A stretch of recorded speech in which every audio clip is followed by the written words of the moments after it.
So maybe now's a good time to come back to your question about why the usual list of surprising quantum phenomena I don't consider to be surprising.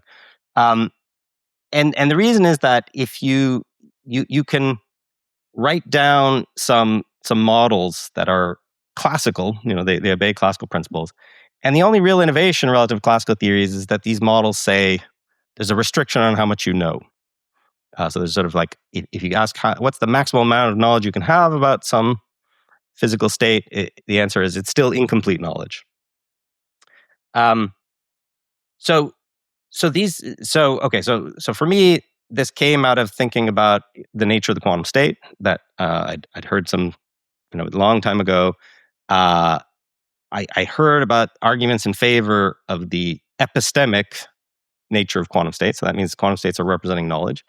And I was sort of exploring, how much of the phenomenology of quantum theory can be explained if that's the view we take. And it became apparent that you can explain a lot. So what's a good example? In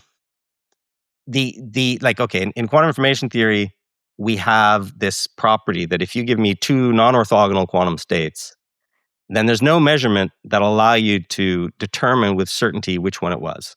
So if they're orthogonal, then there's a measurement that'll distinguish them. But if they're not orthogonal, so in the block sphere picture, they're not antipodal, then quantum theory predicts there's no measurement that'll allow you to discriminate them with certainty. If you take the view that the quantum state just describes all the properties of the physical system, so that's the view that it's sort of a complete description of the reality of that system, then it's kind of surprising. It sort of suggests that, there's a limit to the kinds of measurements we can do. If you take the view that the right way to think about quantum state is that it's epistemic, then a classical analog of a quantum state is not a point in a physical state space, but rather a probability distribution over the physical state space. So one of these quantum states might be a distribution like this. Another could be a distribution like this. And being non-orthogonal corresponds to those distributions overlapping somewhere. Right. If you say, okay, let's think about state discrimination in quantum theory from that perspective. So now the perspective is, I give you a system and I tell you, look, it was either sampled from this probability distribution over here, or it was sampled from this distribution over here. Your job is to figure out which it was. Now, these distributions overlap. So some of the time, the physical state I'm sending you is in the region of overlap. And in that case, obviously, you're not going to be able to tell which distribution it was sampled from. If you figure out that it's in a region that is only consistent with distribution 1, you can say, it was definitely distribution 1 or similarly with distribution 2. But if it's in the region of overlap, you'll have to say, I don't know. And so you expect, if quantum states are interpreted this way, that you ought not to be able to tell which distribution was sampled from. And indeed, that's what quantum says. Okay, let me spell this out with a different analogy for some of the regular viewers of this channel. So men and women's heights are normally distributed, but men tend to be slightly taller. So if you were to look at people who are 7 foot and above, and you knew that 7 foot and above were only men, and I told you, okay, I'm just going to tell you the height. I'm not going to tell you the sex of the person. I want you from the height to infer the sex. Right. 7.1 foot. What is the sex of this person? Right. You say, well, it's a male because only 7 foot and above are male. Right. And then I say, well, 5'5". Then you're like, well, I have no clue. I mean, 40% of them could be, or 60% could be women, and 40% could be men. You could say something like that. So you have, in the overlap, you have some uncertainty. And you could also have in this case, you could have, it's not just you're completely uncertain, you can have a model for it, like 60% women, 40% men. Yeah. I like that example. Maybe somebody could say, look, there's always a non-zero probability that there could be a woman who's 7 foot tall. Of course, yes. Sorry. let me modify that. It's not a normal distribution that in what I just said. Otherwise, there would always be a non-zero probability, right? But yeah, it's like that. I mean, if I have one deck of cards and I say, look, there's only hearts and spades here, and here there's only hearts and clubs, right? And now I draw a card and I give you one and I say, well, do you know which deck it was drawn from? Well, if it's a spade or a club, you're like, yeah, I know exactly which deck it's from. But if it's a heart, you're like, well, that's consistent with both, so I can't tell them apart. So that example makes it clear that, okay, there's zero probability of drawing a spade from here, and there's zero probability of drawing a club from here. So when I get those results, I'm certain. And that's kind of how these models work, that you have classical probability distributions that assign zero probability to certain outcomes. So that's one example of like the phenomenology of quantum theory, that you cannot discriminate non-orthogonal states, arises in models where the pure quantum states get represented as probability distributions that are not point distributions, right? So they have some spread, right? They're consistent with many physical possibilities, and they tend to overlap. So you can explain, just that simple idea gives you intuitive accounts of a lot of phenomena. So if you look at the no cloning theorem, for example, and you ask, well, let's phrase it in terms of probability distribution. So what is no cloning? It says, look, if you give me a system and you tell me it was, either quantum state psi1 or psi2, and they're not orthogonal, and now you have another system, and you're trying to sort of copy the quantum state onto the other system. So if it was psi1, you want to be psi1 tensor psi1 at the end, right? 2 copies of psi1. If it was psi2, you want psi2 tensor psi2 at the end, 2 copies of psi2. Mm-hmm. So it's the same. If I say, well, the way you ought to understand that is somebody's giving you a sample from one of two distributions, and they overlap. Now, please make it so that at the end of the day, your knowledge, your state of knowledge about the pair of systems is just, whatever the probability distribution pertained initially, it now pertains to both. But there's no way of doing that. If I copied the physical state, I would generate correlations between the two, and that's not represented by a product distribution. And there's always these ontic states that are in the overlap of both. So you cannot figure out what the distribution was by measuring it. So you can prove that there's no way of doing this with classical probability distributions. It's just a very natural fact about distributions. And so you start to realize that when you look at what happens with quantum states, they can't be cloned, they can't be discriminated. You can teleport them in a certain protocol. You can steer them in the Einstein-Podolsky-Rosen steering experiment. You can sort of look at all these things and say, is it the case that sort of stuff happens with probability distributions as well? And the answer comes back, yes. And in particular, if you have a model of a classical world where there's a fundamental limit on how much you can know, so your probability distributions are never too narrow, they're never down to zero entropy, then you could do a really good job of reproducing the qualitative aspects of this long list of things that occur in quantum theory. So that's what my toy theory from 2004 does. It sort of shows what is all the phenomenology you can reproduce, and that's what led me to say, well, these are the sort of standard list is not the thing we should really be focused on if we want to know where the real innovation of quantum theory lies. So it's not that I think these models are empirical competitors to quantum theory. They're not, because there are things that they can't reproduce, right? So Bell inequality violations, provably, like I mentioned earlier, there's no-go theorems that say, if you subscribe to the conventional views on how to think about realism, which these toy models do, and you believe in this Leibnizian principle, which means that you have to have locality and non-contextuality, and the toy models have all that, then there's some phenomenology of quantum theory you will not reproduce. And Bell inequality violations are one of them. So this is a particular kind of set of correlations you see in a Bell experiment. So from the very beginning, it was sort of clear that these models aren't competitors to quantum theory, but we study them as foils. So I like to talk about the methodology of foil theories. So a foil is something that you study because it contrasts with the thing you care about, right? So we care about quantum theory. We want to understand it. But part of understanding a theory is knowing what are the other possible ways the world could have been. So my toy theory is you could think of it as a way the world might have been. It's different from quantum theory. Okay. But by studying it, I realize what is truly distinctive about quantum theory. So this toy theory is very conservative in terms of it imagines the classical reality and a relatively modest change to our classical theories, which is we can't know everything, and yet it reproduces a whole bunch of the phenomenology. So what is it that's truly distinctive about quantum theory? I can learn a lot about that by studying these kinds of foils.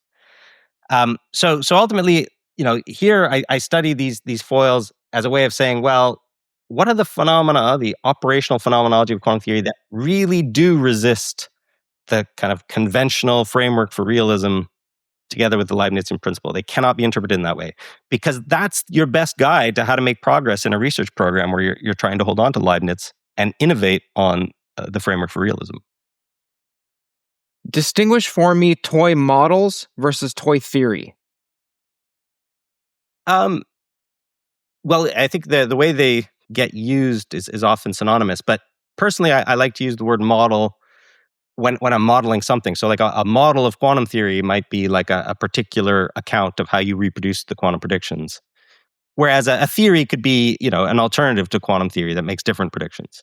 So this toy theory I was talking about is an example of that. It makes different predictions from quantum theory. So in certain circumstances, and so I don't think of it as a model of quantum theory. It's rather a different theory.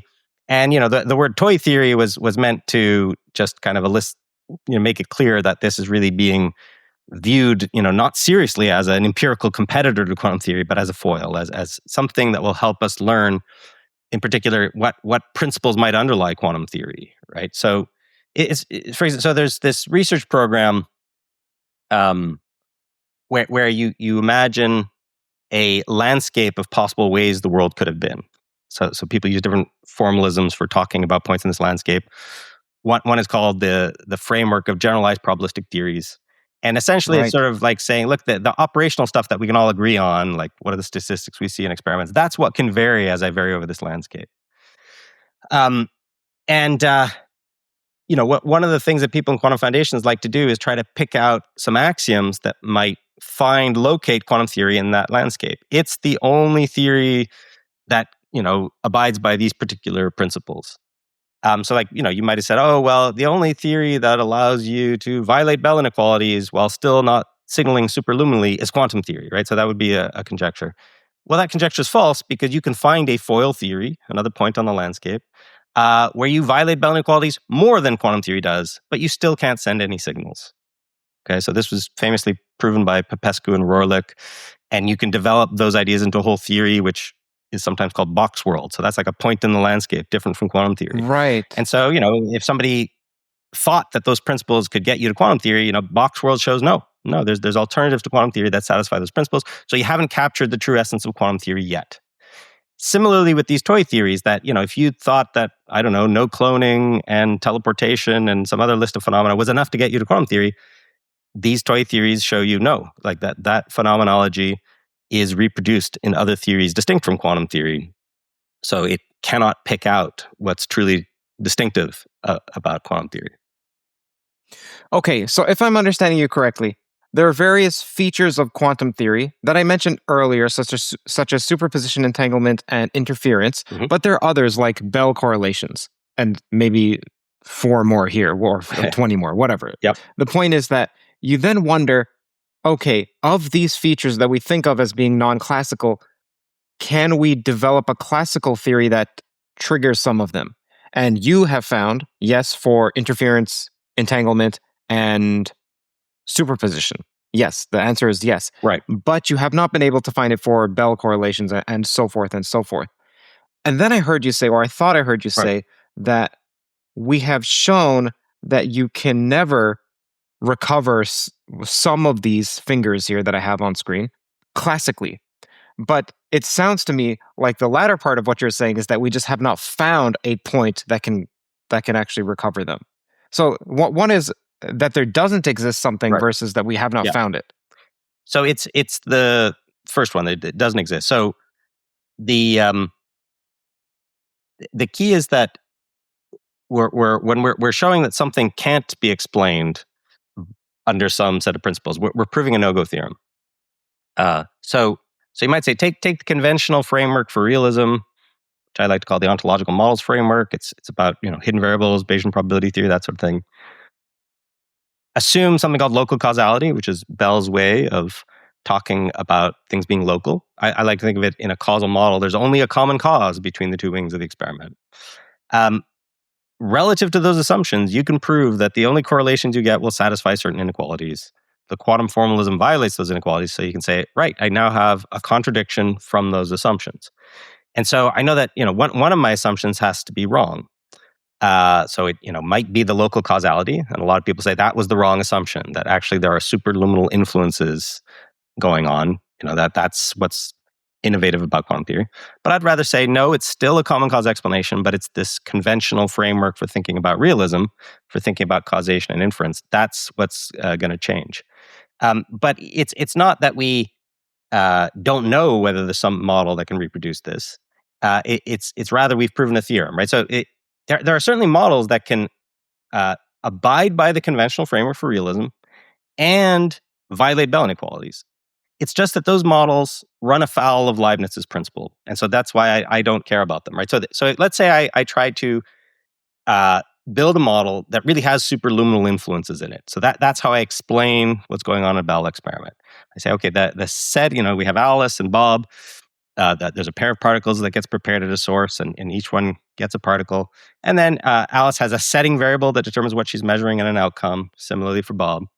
So if I allow Bob's outcome to depend not only on the physical state of the particle he got and the setting variable, but Alice's setting variable as well, right? So that would have to be a superluminal influence because they can do these measurements at space-like separation. So that influence is going to have to go faster than the speed of light.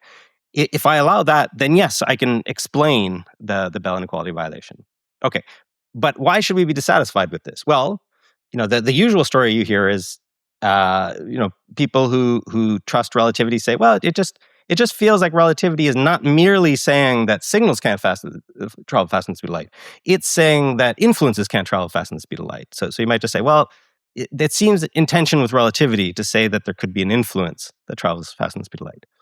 But you can do better than that. And you can just say, look, if you believe in Leibniz's principle, then this is clearly not Leibnizian because imagine, Einstein's elevator thought experiment. I go to Bob's lab and I do every experiment you can imagine looking to get some information about what Alice's setting was. And lo and behold, no matter what I do, according to relativity theory, because they're space-like separated, and there's no signaling, nothing I do in Bob's lab can teach me anything about what's happening inside Alice's lab. So yeah, what I do in Bob's lab can't teach me about Alice's lab. So at the empirical observed phenomena scale, there's no evidence of any influence, no signals for any experiment that you could do. But to imagine that there's nonetheless an influence, well, that's violating Leibniz. That's saying that there's an ontological difference, but you cannot see it, right? There's no experiment you do will see that difference. So that's the sense in which Bell's notion of local causality follows from Leibniz's principle. And that's why I would not want to give that up. Hi, everyone. Hope you're enjoying today's episode. If you're hungry for deeper dives into physics, AI, consciousness, philosophy, along with my personal reflections, you'll find it all on my Substack. Subscribers get first access to new episodes, new posts as well, behind-the-scenes insights, and the chance to be a part of a thriving community of like-minded pilgrimers. By joining, you'll directly be supporting my work and helping keep these conversations at the cutting edge. So click the link on screen here, hit subscribe, and let's keep pushing the boundaries of knowledge together. Thank you and enjoy the show. Just so you know, if you're listening, it's CurtJaimungal.org, CurtJaimungal.org.